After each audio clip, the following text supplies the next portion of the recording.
ಸ್ವಾಗತವನ್ನು ಕೋರ್ತೀನಿ. ನಾಳೆ ನಡೀತಕ್ಕಂಥ SSLC ವಿಜ್ಞಾನ ರಾಜ್ಯಮಟ್ಟದ ಪೂರ್ವ ಸಿದ್ಧತಾ ಪರೀಕ್ಷೆಗಾಗಿ ವಿಜ್ಞಾನದಲ್ಲಿ ನಾನು ಇದು ಬಂದುಬಿಟ್ಟು 4ನೇ ಸೆಟ್ನ ಒಂದು ಪ್ರಶ್ನೆ ಪತ್ರಿಕೆ ಇತ್ತು. ಸೊ ಇದರದ್ದು ಫಸ್ಟ್ ಪಾರ್ಟಲ್ಲಿ ನಾನು ಭೌತಶಾಸ್ತ್ರ ಹಾಕಿದ್ದೀನಿ. ಇವಾಗ ರಸಾಯನಶಾಸ್ತ್ರ ಮತ್ತು ಜೀವಶಾಸ್ತ್ರವನ್ನು ನೋಡೋಣ. ದಯಮಾಡಿ ವಿಡಿಯೋನ ಲೈಕ್, ಶೇರ್ ಹಾಗೂ ಸಬ್ಸ್ಕ್ರೈಬ್ ಮಾಡೋದನ್ನು ಮಾತ್ರ ಮರೆಯದಿರಿ. ಇನ್ನೂ 2 ಕ್ವಶನ್ ಪೇಪರ್ ಕೊಡ್ತೀನಿ, ಅವುಗಳನ್ನು ಸಹಿತ ನೋಡಿ ಅಂತ ಹೇಳ್ತಾ ಲೈವ್ ಕೂಡ ಕ್ಲಾಸನ್ನು ಶೆಡ್ಯೂಲ್ ಮಾಡಿದ್ದೀವಿ. ಸೊ ಟೈಮಿಂಗು ಕೂಡ ನಮ್ಮ ವಾಟ್ಸಪ್ ಗ್ರೂಪಲ್ಲಿ ಹಾಕಿರ್ತೀವಿ. ನಮ್ಮ ಚಾನಲ್ ಟೆಲಿಗ್ರಾಮ್ ಗ್ರೂಪ್ ಅದ, ಅಲ್ಲಿ ಬಂದು ಜಾಯ್ನ್ ಆಗಿ ಸೊ ತಾವುಗಳು ಏನು ಮಾಡ್ಬೋದು, ಲೈವ್ ಕ್ಲಾಸ್ಗೆ ಬಂದು ಜಾಯ್ನ್ ಆಗ್ಬೋದು. ಸೊ ಬಂದು ಜಾಯ್ನ್ ಆಗಿ ಇವತ್ತಿನ ಲೈವ್ ಕ್ಲಾಸಲ್ಲಿ ರಸಾಯನಶಾಸ್ತ್ರದಲ್ಲಿ ಮೊದಲ ಪ್ರಶ್ನೆ ಇತ್ತು, ಪ್ರತಿವರ್ತಕದಲ್ಲಿರುವ ಸಂಯುಕ್ತಗಳಲ್ಲಿನ ಅಯಾನುಗಳ ವಿನಿಮಯ ಮೂಲಕ ಜರುಗುವ ರಾಸಾಯನಿಕ ಕ್ರಿಯೆ ಅಂತ ಕೇಳಿದರೆ so the right answer is option C, ರಾಸಾಯನಿಕ ಸ್ಥಾನಪಲ್ಲಟ. ಪ್ರಶ್ನೆ 14, 2 ಅನುಕ್ರಮ ಅನುರೂಪ ಹೈಡ್ರೋಕಾರ್ಬನ್ ಅಣುಗಳ ನಡುವಿನ ಸಾಮಾನ್ಯ ವ್ಯತ್ಯಾಸ ಏನಾಗಿರ್ತದೆ ಅಂತ ಕೇಳಿದ್ರು option A CH2 is the right answer. ಪ್ರಶ್ನೆ 15ಕ್ಕೆ ಹೋಗೋಣ. ಬೆಳ್ಳಿಯ ಪಾತ್ರೆಗಳನ್ನು ಗಾಳಿಗೆ ತೆರೆದಿಟ್ಟಾಗ ಸ್ವಲ್ಪ ಕಾಲದ ನಂತರ ಕಪ್ಪಾಗಲು ಕಾರಣ ಬೆಳ್ಳಿಯು ಈ ರಾಸಾಯನಿಕದೊಂದಿಗೆ ವರ್ತಿಸುವುದೇ ಆಗಿದೆ ಅಂತ ಕೇಳಿದರೆ so the answer is option A, sulphur. S ಅಂತಕ್ಕಂಥದ್ದು ಉತ್ತರ. ಇನ್ನು ಒಂದೇ ವಾಕ್ಯದಲ್ಲಿ ಉತ್ತರವನ್ನು ಬರೀಬೇಕು. 16ನೇ ಪ್ರಶ್ನೆ, ಜೇನುನೊಣ ಕುಟುಕಿದಾಗ ಬಿಡುಗಡೆಯಾಗುವ ಆಮ್ಲ ಅದರ ಉರಿಯ ಶಮನಕ್ಕಾಗಿ ಬಳಸುವ ರಾಸಾಯನಿಕವನ್ನು ಹೆಸರಿಸಬೇಕು. ಇಲ್ಲಿ ತುರಿಕೆ ಗಿಡದ ಚುಚ್ಚುವಿಕೆಯಿಂದ ಬಿಡುಗಡೆ ಆಗ್ತಕ್ಕಂಥ ಆಮ್ಲವೇ ಮೆಥನೋಯಿಕ್ ಆಮ್ಲ. ಇದರ ಒಂದು ಉಪಶಮನಕ್ಕಾಗಿ ಅಡುಗೆ ಸೋಡಾವನ್ನು ಬಳಸ್ತಾರೆ ಅನ್ನೋದು ಇತ್ತು. ಇನ್ನು ಅಪರ್ಯಾಪ್ತ ಹೈಡ್ರೋಕಾರ್ಬನ್ಗಳನ್ನು ಪರ್ಯಾಪ್ತ ಹೈಡ್ರೋಕಾರ್ಬನ್ಗಳನ್ನಾಗಿ ಪರಿವರ್ತಿಸುವ ರಾಸಾಯನಿಕ ಕ್ರಿಯೆಯಲ್ಲಿ ಬಳಸೋ ಕ್ರಿಯಾವರ್ಧಕಗಳು ಏನು ಅಂತ ಕೇಳಿದರು. ಸೊ 17ನೇ ಉತ್ತರ ಏನಪ್ಪ ಅಂದ್ರೆ ಪೆಲೇಡಿಯಂ ಅಥವಾ ನಿಕ್ಕಲ್ ಅಂತಕ್ಕಂಥದ್ದು ಆನ್ಸರ್. ಇನ್ನು 18ನೇ ಪ್ರಶ್ನೆ, MnO2 + 4HCl it gives to MnCl2 + 2H2O + Cl2. ಈ ರಾಸಾಯನಿಕ ಕ್ರಿಯೆಯಲ್ಲಿ ಉತ್ಕರ್ಷಣೆಗೆ ಒಳಪಟ್ಟ ಸಂಯುಕ್ತ ಹಾಗೂ ಉತ್ಕರ್ಷಣಕಾರಿ ಯಾವುದು ಅಂತ ಕೇಳಿದರೆ ಸೊ ದ ರೈಟ್ ಆನ್ಸರ್ ಉತ್ಕರ್ಷಣೆಗೆ ಒಳಪಟ್ಟ ಸಂಯುಕ್ತ HCl, ಉತ್ಕರ್ಷಣಕಾರಿ MnO2 ಅಂತ ಇದೆ. 19ನೇ ಪ್ರಶ್ನೆಗೆ ಬರೋಣ. ಸಾರರಿಕ್ತ ಸಲ್ಫೂರಿಕ್ ಆಮ್ಲದೊಂದಿಗೆ ಸತುವಿನ ಚೂರುಗಳ ವರ್ತನೆ ಮತ್ತು ಉರಿಸುವಿಕೆಯಿಂದ ಹೈಡ್ರೋಜನ್ ಅನಿಲ ಪತ್ತೆ ಮಾಡುವಿಕೆ ಪ್ರಯೋಗವನ್ನು ವಿವರಿಸಿರಿ ಅಂತ ಕೇಳಿದರು. ಸೊ ಸಿಂಪಲ್ ಆಗಿ ನೀವು ಏನು ಮಾಡ್ಬೋದು, 19ರಲ್ಲಿ ಈ ತನ್ನಾಗಿರ್ತಕ್ಕಂಥ ಒಂದು ಪ್ರಯೋಗದ ಚಿತ್ರವನ್ನು ಬಿಡಿಸಿದರೆ ಸೊ ನಿಮಗೆ ಅಂಕಗಳನ್ನು ಏನು ಮಾಡ್ತಾರಪ್ಪ ಅಂದ್ರೆ ಕೊಡ್ತಾರೆ. 20ನೇ ಪ್ರಶ್ನೆ, ತಾಮ್ರದ ವಿದ್ಯುತ್ ವಿಭಜನೆಯ ಶುದ್ಧೀಕರಣ ಪ್ರಯೋಗದ ಚಿತ್ರವನ್ನು ರಚಿಸ್ರಿ, ಕ್ಯಾಥೋಡ್ ಮತ್ತು ಆನೋಡ್ಗಳನ್ನು ಗುರುತಿಸ್ರಿ. ಸೊ ನೀವೇನು ಮಾಡ್ಬೋದು, ಈ ತನ್ನಾಗಿರ್ತಕ್ಕಂಥ ತಾಮ್ರದ ಶುದ್ಧೀಕರಣದ ಚಿತ್ರವನ್ನು ತೆಗೆದುಕೊಂಡು ಸೊ ಏನು ಮಾಡಬೇಕು, ಕ್ಯಾಥೋಡ್ ಮತ್ತು ಆನೋಡ್ಗಳನ್ನು ಗುರುತಿಸೋದನ್ನು ಮಾಡಬೇಕು. ಇನ್ನು ಪ್ರಶ್ನೆ 21ಕ್ಕೆ ಬರೋಣ. 3 ಮಾರ್ಕ್ಸ್ ಕ್ವಶನ್ ಅದ. 1 ಮೋಲ್ ಹೈಡ್ರೋಕ್ಲೋರಿಕ್ ಆಮ್ಲದ pH ಮೌಲ್ಯ 1, 1 ಮೋಲ್ ಅಸಿಟಿಕ್ ಆಮ್ಲದ pH ಮೌಲ್ಯ 3. ಹಾಗಾದರೆ ಇವುಗಳಲ್ಲಿ ಯಾವ ಆಮ್ಲ ಹೆಚ್ಚು ಹೈಡ್ರೋಜನ್ ಅಯಾನು ಹೊಂದದ? ಬಿ ಏದು ನೋಡೋಣ ಫಸ್ಟು. ಎಸ್ ಅದರಲ್ಲಿ ಬಂದುಬಿಟ್ಟು ಹೈಡ್ರೋಕ್ಲೋರಿಕ್ ಆಮ್ಲ ಅಂತಕ್ಕಂಥದ್ದು ಉತ್ತರ ಬರಬೇಕು. ಬಿ ಏನದ ನೋಡಿ, ಈ ಮೇಲಿನ 2 ಆಮ್ಲಗಳಲ್ಲಿ ಯಾವುದು ಪ್ರಬಲ ಮತ್ತು ಯಾವುದು ದುರ್ಬಲ ಆಮ್ಲ ಕೇಳಿದರೆ ಸೊ ಪ್ರಬಲ ಆಮ್ಲ ಹೈಡ್ರೋಕ್ಲೋರಿಕ್ ಆಮ್ಲ, ದುರ್ಬಲ ಆಮ್ಲ ಅಸಿಟಿಕ್ ಆಮ್ಲ. ಇನ್ನು ಇವೆರಡರಲ್ಲಿ ಜಠರ ರಸ ಒಳಗೊಂಡಿರೋ ಆಮ್ಲ ಕೇಳಿದರು. ಸೊ ಜಠರ ರಸ ಒಳಗೊಂಡಿದ್ದು ಹೈಡ್ರೋಕ್ಲೋರಿಕ್ ಆಮ್ಲ HCl ಅಂತ ಹೇಳ್ತೀವಿ. 22 ಮನೆಯಲ್ಲಿ ಬಳಸುವ ಅಡುಗೆ ಉಪ್ಪನ್ನ ಅಯಾನಿಕ್ ಸಂಯುಕ್ತವೆಂದು ನಿರ್ಧರಿಸುವ ಗುಣಲಕ್ಷಣಗಳು ಯಾವುವು? ಇಲ್ಲಿ 4 ಗುಣಲಕ್ಷಣಗಳು ಬರ್ತಾವ. ಸೊ ಫಸ್ಟ್ ಒಂದು ಏನಪ್ಪ ಅಂದ್ರೆ ಇದು ನೀರಿನಲ್ಲಿ ಕರಗ್ತದ, ಸಾವಯವ ದ್ರಾವಕದಲ್ಲಿ ಕರಗೋದಿಲ್ಲ, ದ್ರಾವಣ ಸ್ಥಿತಿಯಲ್ಲಿ ವಿದ್ಯುತ್ತಿನ ಉತ್ತಮ ವಾಹಕವಾಗದ, 3ನೇದು ಘನ ಸ್ಥಿತಿಯಲ್ಲಿರ್ತದ, 4ನೇದು ಕರಗೋ ಮತ್ತು ಕುದಿಯುವ ಬಿಂದು ಹೆಚ್ಚಾಗಿರ್ತದಂಥ ಪಾಯಿಂಟ್ಸ್ಗಳನ್ನು ಹಾಕಿ ಬರೀರಿ. ಸೊ ಮುಂದಿನ ಪ್ರಶ್ನೆ, A, B ಮತ್ತು C ಪ್ರಣಾಳಗಳಲ್ಲಿ ಸತುವಿನ ಸಲ್ಫೇಟ್ ದ್ರಾವಣ ತೆಗೆದುಕೊಂಡು ಇವುಗಳಲ್ಲಿ ಕ್ರಮವಾಗಿ ಮೆಗ್ನೀಸಿಯಂ ಮತ್ತು ಕಬ್ಬಿಣ ಮತ್ತು ಬೆಳ್ಳಿಯ ಚೂರುಗಳನ್ನು ಹಾಕಲಾಗಿದೆ. ಎ ಯಾವ ಪ್ರಣಾಳದಲ್ಲಿ ರಾಸಾಯನಿಕ ಕ್ರಿಯೆ ಜರುಗುತ್ತದೆ ಕೇಳಿದರೆ ಆಪ್ಷನ್ ಎ ಪ್ರಣಾಳ ಅಂತಕ್ಕಂಥದ್ದು ಸರಿಯಾದ ಉತ್ತರ ಬರ್ತದೆ. ಬಿದಲ್ಲಿ ಜರುಗಿದ ರಾಸಾಯನಿಕ ಕ್ರಿಯೆಯ ವಿಧ ತಿಳಿಸಿ ರಾಸಾಯನಿಕ ಸಮೀಕರಣ ಬರೀರಿ ಅಂತ ಕೇಳಿದರು. ಅಲ್ಲಿ ರಾಸಾಯನಿಕ ಸ್ಥಾನಪಲ್ಲಟ ನಡೀತದೆ. Zn-SO4 + Mg, Mg-SO4 + Zn ಅನ್ನೋದು ರಾಸಾಯನಿಕ ಸಮೀಕರಣ ಬರಿಬೇಕು. ಜೊತೆಗೆ ಉಳಿದ ಪ್ರಣಾಳಗಳಲ್ಲಿ ರಾಸಾಯನಿಕ ಕ್ರಿಯೆ ಜರುಗದೇ ಇರಲು ಕಾರಣ ತಿಳಿಸಿ ಅಂತ ಕೇಳಿದರು. ಸೊ ಯಾಕಪ್ಪ ಅಂದರೆ ಅಲ್ಲಿ ಆ ಲೋಹಗಳು ಸತುವಿನ ಕ್ರಿಯಾಶೀಲಗಿಂತ ಕಡಿಮೆ ಕ್ರಿಯಾಶೀಲ ಹೊಂದಿದ್ದಾವೆ ಅಂತ ಬರೆದ್ರೆ ಸಾಕು. ಇನ್ನು 23ಕ್ಕೆ ಬರೋಣ. ಎದಲ್ಲಿ ಪ್ರಣಾಳ ಎ ಮತ್ತು ಪ್ರಣಾಳ ಬಿಗಳಲ್ಲಿ ಸಂಗ್ರಹವಾದ ಅನಿಲಗಳ ಹೆಸರು ಮತ್ತು ಅವುಗಳ ಅನುಪಾತ ತಿಳಿಸಿ ಅಂತ ಕೇಳಿದ್ದಾರೆ. ಸೊ ನೋಡಿ, ಪ್ರಣಾಳ ಎದಲ್ಲಿ ಹೈಡ್ರೋಜನ್ ಮತ್ತು ಪ್ರಣಾಳ ಬಿದಲ್ಲಿ ಆಕ್ಸಿಜನ್ಗಳ ಅನುಪಾತ 2:1 ಆಗಿರ್ತದೆ. ಬಿದಲ್ಲಿ ಕೆಳಗಿನ ರಾಸಾಯನಿಕಗಳನ್ನು ಸಮೀಕರಣಗಳನ್ನು ಸರಿದೂಗಿಸಬೇಕಿತ್ತು.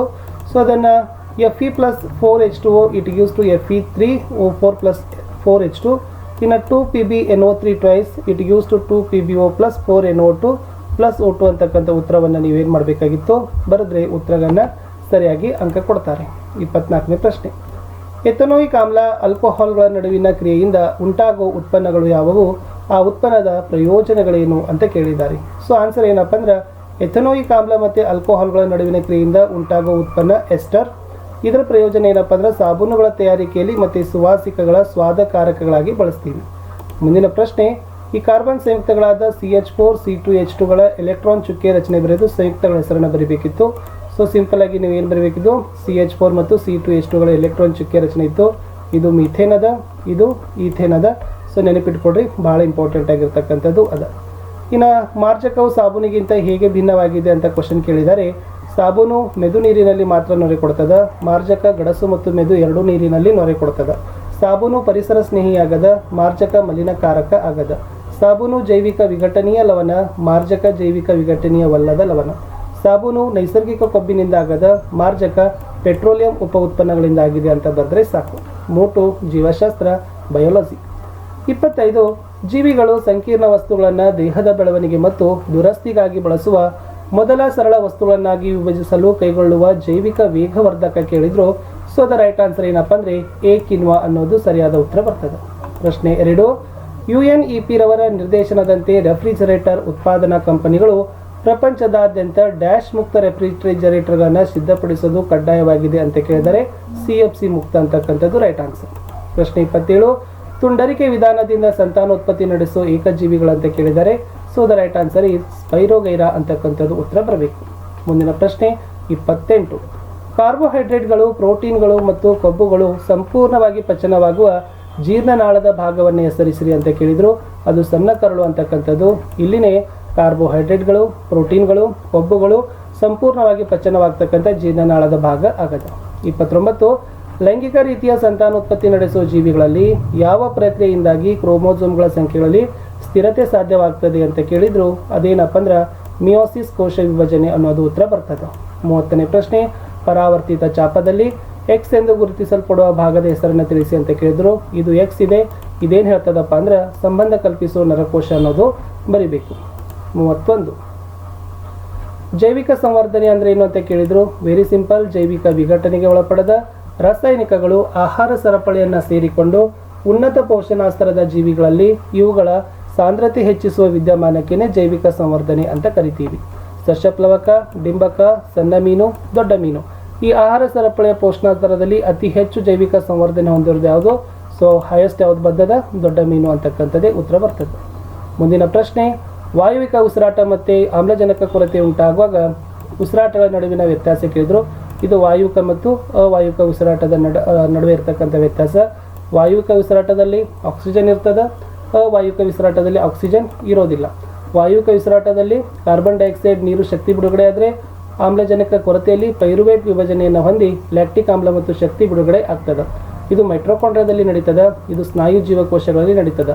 ಇದರಲ್ಲಿ ಸ್ನಾಯುವಿನ ಸೆಡೆತ ಉಂಟಾಗೋದಿಲ್ಲ, ಇದರಲ್ಲಿ ಸಾವಿನ ಸೆಡೆತ ಉಂಟಾಗ್ತದೆ ಅನ್ನೋದು ಮೋಸ್ಟ್ ಇಂಪಾರ್ಟೆಂಟ್ ಆಗಿರ್ತಕ್ಕಂಥ ವ್ಯತ್ಯಾಸ ಇತ್ತು. ಇನ್ನೊಂದು ಪ್ರಶ್ನೆ ಕೇಳಿದರೆ, ಉನ್ನತ ವರ್ಗದ ಸಸ್ಯಗಳಲ್ಲಿ ನೀರಿನ ಸಾಗಾಣಿಕೆಗೆ ಬಾಷ್ಪ ವಿಸರ್ಜನೆ ಹೇಗೆ ಪೂರಕವಾಗಿದೆ ಎಂಬುದಕ್ಕೆ 2 ಸಮರ್ಥನೆ ಕೊಡಿ ಅಂತ ಕೇಳಿದ್ದಾರೆ. ಇಲ್ಲಿ ಫಸ್ಟ್, ಉನ್ನತ ವರ್ಗದ ಸಸ್ಯಗಳಲ್ಲಿ ಬಾಷ್ಪ ವಿಸರ್ಜನೆ ಪತ್ರರತ್ನಗಳಿಂದ ನಷ್ಟವಾದ ನೀರು ಎಲೆಗಳಲ್ಲಿರುವ xylem ನಳಿಕೆಗಳ ಮೂಲಕ ಮರುಪೂರೈಕೆ ಆಗ್ತಾ ಹೋಗ್ತದೆ. ಈ ಎಲೆಗಳಿಂದ ಆವಿಯಾಗುವ ನೀರಿನ ಅಣುಗಳು ಶೋಷಣ ಉಂಟು ಮಾಡೋದ್ರಿಂದ ಬೇರುಗಳ xylemಗಳಿಂದ ನೀರನ್ನು ಎಳೆದುಕೊಳ್ಳಲು ಸಹಾಯ ಮಾಡ್ತದೆ.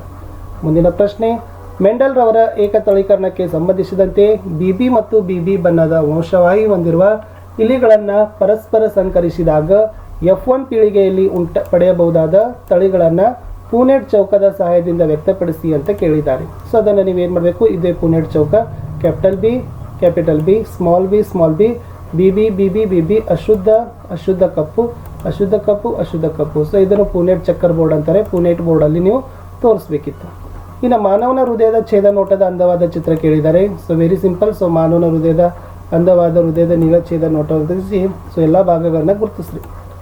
ಇನ್ನು ಕೆಳಗಿನ ಕಾರ್ಯಗಳನ್ನು ಕಾರ್ಯನಿರ್ವಹಿಸುವ ಮೆದುಳಿನ ಭಾಗಗಳನ್ನು ಕೇಳಿದ್ದಾರೆ. ಶ್ರವಣ, ವಾಸನೆ ಮತ್ತು ದೃಷ್ಟಿಯ ನಿಯಂತ್ರಣ ಮಾಡ್ತಕ್ಕಂಥದ್ದು ಯಾವುದಂತ ಕೇಳಿದರು. ಸೊ ಆಬ್ವಿಯಸ್ಲಿ ಅದೇನಪ್ಪ ಅಂದರೆ ಮುಮ್ಮೆದುಳು ಅಂತಕ್ಕಂಥದ್ದು ಉತ್ತರ ಬರ್ತದೆ. ಇನ್ನು ಎರಡನೇದು ಏನು ಕೇಳಿದರೆ, ರಕ್ತದ ಒತ್ತಡ, ಬಾಯಲ್ಲಿ ನೀರುರಿಕೆ, ವಾಂತಿ ಅಂತ ಕೇಳಿದರು. ಸೊ ದ ಆನ್ಸರ್ ಏನಪ್ಪ ಅಂದರೆ ಹಿಮ್ಮೆದುಳು ಅಥವಾ ಹಿಮ್ಮೆದುಳಿನ ಮೆಡುಲಾ ಅಂತ ಕರೀತಾರೆ. ನೆಕ್ಸ್ಟ್ ಏನಪ್ಪ ಅಂದ್ರೆ ದೇಹದ ಸಮತೋಲನ, ನಿರ್ದಿಷ್ಟ ಹಿಡಿತ, ಬೈಸಿಕಲ್ ಚಲನೆ ಕೇಳಿದರು. ಅದು ಅನುಮಸ್ತಿಷ್ಕ ಅಂತಕ್ಕಂಥದ್ದು ಉತ್ತರ ಬರ್ತದೆ. 36. ಜನಿಸುವ ಮಗುವಿನ ಲಿಂಗ ಗಂಡು ಅಥವಾ ಹೆಣ್ಣು ಎಂದು ನಿರ್ಧರಿಸಬಹುದಾದ ಶೇಕಡಾವಾರು ಪ್ರಮಾಣ ಎಷ್ಟು ಅಂತ ಕೇಳಿದ್ದಾರೆ. ಉತ್ತರ ಸಮರ್ಥನೆ ಕೊಡಿ ಅಂತ ಕೇಳಿದರೆ ಕೇವಲ 50% ಅಂತ ಹೇಳ್ತಾರೆ. ಯಾಕಪ್ಪ ಅಂದ್ರೆ ಅಂಡಾಣುವಿನಲ್ಲಿ ಲಿಂಗ ನಿರ್ಧಾರಣೆಯ ವರ್ಣತಂತುಗಳು XX ಇದ್ದು ವಿರ್ಯಾಣುವಿನ ಲಿಂಗ ನಿರ್ಧಾರಣಾ ವರ್ಣತಂತುಗಳು 2 ವಿಧದಲ್ಲಿ ಇದಾವೆ. ಇದರಿಂದಾಗಿ ಜನಿಸುವ ಮಗು ಎರಡೂ ಸಾಧ್ಯತೆಗಳಲ್ಲಿ ಒಂದನ್ನು ಮಾತ್ರ ಪಡೆಯುವುದರಿಂದ ಜನಿಸುವ ಮಗುವಿನ ಲಿಂಗ ಹೆಣ್ಣು ಅಥವಾ ಗಂಡು ಆಗಿರಬಹುದು. 37. ಸೊ ಪ್ರತಿಕ್ರಿಯೆಗಳನ್ನು ಹೆಸರಿಸಬೇಕು. ಮನೆ ಆವರಣದಲ್ಲಿ ಬೆಳೆದ ತೆಂಗಿನ ಮರದ ಬೇರು ನೀರಿನ ಸಂಪಿನ ಕಡೆಗೆ ನಡೆಯೋದು ಏನಂತ ಕರೀತಾರೆ? ಅದನ್ನು ಜಲಾನುವರ್ತನೆ ಅಂತ ಕರಿತೀವಿ. ನೆಕ್ಸ್ಟ್ ಎರಡನೇದು, ಭೂಮಿಯ ಮೇಲೆ ಕಾಂಡದ ಬೆಳವಣಿಗೆ ಕೇಳಿದರೆ ಗುರುತ್ವಾನುವರ್ತನೆ. ಅದನ್ನು ಗುರುತ್ವಾನುವರ್ತನೆ ಅಥವಾ ಋಣ ಗುರುತ್ವಾನುವರ್ತನೆ ಅಂತ ಕರಿತೀವಿ. ಥರ್ಡ್ ಅಲ್ಲಿ ಮೊಳಕೆ ಬರಿಸಬೇಕಾದ ಕಾಳುಗಳನ್ನು ಬಟ್ಟೆಯಲ್ಲಿ ಕಟ್ಟಿ ಪಾತ್ರೆ ಕೆಳಗೆ ಮುಚ್ಚೋದು, ಅದನ್ನು ದ್ವಿತೀಯಾನುವರ್ತನೆ ಅಂತ ಕರಿತೀವಿ. ಸೊ ನೆಕ್ಸ್ಟ್ ಹೋಗೋಣ. ಎಸ್ ABCD ಅದ ಈ ಚಿತ್ರದಲ್ಲಿ ಗಮನಿಸಿ ಸೂಚಿಸಿದ ಭಾಗಗಳಲ್ಲಿ ಗ್ರಂಥಿಗಳಿಂದ ಸ್ರವಿಸಲ್ಪಡುವ ಹಾರ್ಮೋನುಗಳನ್ನು ಬರೀರಿ ಅಂತ ಕೇಳಿದರು. ಎ ಇದೆಯಲ್ಲ ಅದು ಬೆಳವಣಿಗೆ hormone, B adrenaline, C insulin, D testosterone ಅಂತಕ್ಕಂಥದ್ದು ಏನಾಗ್ತದಪ್ಪ ಅಂದ್ರೆ ಬರ್ತದೆ. ಸೊ ಇದು ಹಾರ್ಮೋನುಗಳ ಬಗ್ಗೆನೂ ಕೂಡ ನಿಮಗೆ ಗೊತ್ತಿರಲಿ. ಕಾರಣ ಕೊಡಿ. ವೃಷಣ ಚೀಲ ದೇಹದ ಹೊರಭಾಗದಲ್ಲಿರ್ತದೆ ಅಂತ ಕೇಳಿದರೆ ಯಾಕಪ್ಪ ಅಂದ್ರೆ ವಿರ್ಯಾಣುಗಳ ಉತ್ಪಾದನೆಗೆ ದೇಹದ ಉಷ್ಣತೆಗಿಂತ ಕಡಿಮೆ ಉಷ್ಣತೆ ಅವಶ್ಯಕತೆ ಇರೋದ್ರಿಂದ ಅವು ಹೊರಗಡೆನೆ ಇರ್ತಾವೆ. ಎರಡನೇ ಪ್ರಶ್ನೆ, ಆಸ್ಪತ್ರೆಯಲ್ಲಿ ಭ್ರೂಣ ಹತ್ಯೆ ನಿಷೇಧದ ಫಲಕ ಅಳವಡಿಸುವುದರ ಮೂಲಕ ಸಾರ್ವಜನಿಕರಲ್ಲಿ ಯಾವ ಮಾಹಿತಿ ಕುರಿತು ಜಾಗೃತಿ ಮೂಡಿಸಬಹುದು? ಸೊ ಅದರಲ್ಲಿ ಲಿಂಗ ಸಮಾನತೆ ಅನ್ನೋದು ಉತ್ತರ ಬರ್ತದೆ. ನೆಕ್ಸ್ಟ್ ಸಿದಲ್ಲಿ ಕಾಂಡೋಮ್ ಹಾಗೂ ಯೋನಿ ಚೀಲಗಳ ಬಳಕೆಗಿಂತ ಅಂಡನಾಳ ಮತ್ತು ವಿರ್ಯಾಣುಗಳ ಶಸ್ತ್ರಚಿಕಿತ್ಸೆ ವಿಧಾನ ಭಿನ್ನ ಹೇಗೆ ಅಂತ ಕೇಳಿದರೆ, ಸೊ ಇಲ್ಲಿ ಈ ಕಾಂಡೋಮ್ ಮತ್ತು ಯೋನಿ ಚೀಲಗಳ ಬಳಕೆ ತಾತ್ಕಾಲಿಕ ವಿಧಾನ, ಆದರೆ ಅಂಡನಾಳ ಮತ್ತು ವಿರ್ಯಾಣುಗಳ ಶಸ್ತ್ರಚಿಕಿತ್ಸೆ ಶಾಶ್ವತ ಮತ್ತು ಹೆಚ್ಚು ಸುರಕ್ಷಿತವಾದ ಗರ್ಭ ನಿರೋಧಕ ವಿಧಾನ ಅಂತ ಬರೆದ್ರೆ ಸಾಕು. ಇನ್ನು ಎದಲ್ಲಿ ಲಾಸ್ಟ್ ಕ್ವಶನ್, ಭ್ರೂಣದ ಬೆಳವಣಿಗೆಯಲ್ಲಿ ಜರಾಯು ಅಂಗಾಂಶ ಪ್ರಮುಖ ಪಾತ್ರ ವಹಿಸುತ್ತದೆ, ಇದಕ್ಕೆ 2 ಕಾರಣ ಕೊಡಿ ಅಂತ ಕೇಳಿದ್ದಾರೆ. ಸೊ ಫಸ್ಟ್ ಒನ್, ಇದು ತಾಯಿಯಿಂದ ಭ್ರೂಣಕ್ಕೆ ಗ್ಲೂಕೋಸ್ ಮತ್ತು ಆಕ್ಸಿಜನ್ ಹಾದು ಹೋಗಲಿಕ್ಕೆ ವಿಶಾಲವಾದ ಮೇಲ್ಮೈಯನ್ನು ಒದಗಿಸ್ತದೆ. ಎರಡನೇದು, ಬೆಳೀತಕ್ಕಂಥ ಭ್ರೂಣದಲ್ಲಿ ಅದು ತ್ಯಾಜ್ಯವನ್ನು ತಾಯಿಯ ರಕ್ತಕ್ಕೆ ವರ್ಗಾಯಿಸಿ ಹೊರಹಾಕ್ತದೆ ಅಂತಕ್ಕಂಥದ್ದು ಇತ್ತು. ಮುಂದಿನ ಪ್ರಶ್ನೆ ಇತ್ತು ಸ್ನೇಹಿತರೆ, ಬಿದಲ್ಲಿ ಪುರುಷ ಮತ್ತು ಮಹಿಳೆಯರು ಅನುಸರಿಸಬಹುದಾದ ಒಂದೊಂದು ಗರ್ಭ ನಿರೋಧಕ ವಿಧಾನಗಳನ್ನು ತಿಳಿಸಿರಿ ಅಂತ ಕೇಳಿದ್ದಾರೆ. ಸೊ ಪುರುಷರಲ್ಲಿ ಕಾಂಡೋಮ್ ಬಳಕೆ, ವಿರ್ಯಾನಾಳದ ಯಾಂತ್ರಿಕ ತಡೆ ವಿಧಾನ. ಮಹಿಳೆಯರಲ್ಲಿ ಅಂಡನಾಳದ ಯಾಂತ್ರಿಕ ತಡೆ, ಗರ್ಭ ನಿರೋಧಕ ಮಾತ್ರೆಗಳು, ಕಾಪರ್ ಟೀ ಮತ್ತು ಯೋನಿ ಚೀಲಗಳನ್ನು ಬಳಕೆ ಮಾಡೋದ್ರಿಂದ ಗರ್ಭ ನಿರೋಧಕಗಳನ್ನು ತಡಿಬಹುದು.